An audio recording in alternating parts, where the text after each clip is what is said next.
Trinity Retreat, and they would come with their families. Because he made to a poor woman who was dying, he said, I will take care of your families. And that's what he did. He was faithful to what he had promised to do. The food giveaways, so on, that he inspired among the friars and the sisters, and so many others. Visit the sick and the imprisoned. How many visits to hospitals, to shut-ins, to prisons? And if he couldn't go, he sent his prayers and his blessings. Counsel the doubtful.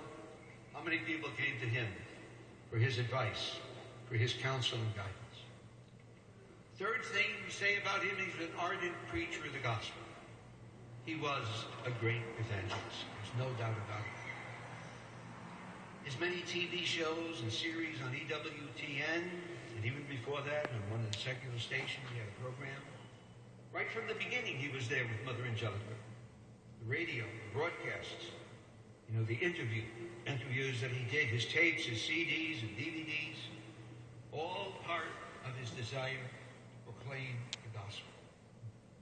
His writings, he wrote 43 books. I can't even read 43 books. Imagine writing 43 books.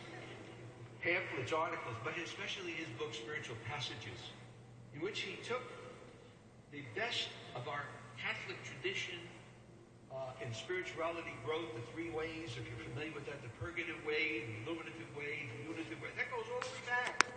The 2nd century Christianity. He took that teaching and blended it with modern psychology.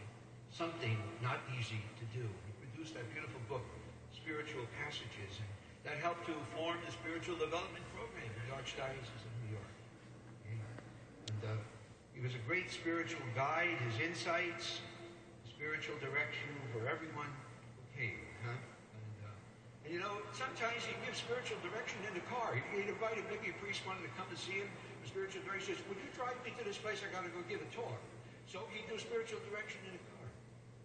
So he didn't waste any time. And also got a ride that he needed. So, but sometimes when we drove him, and I know I speak on my own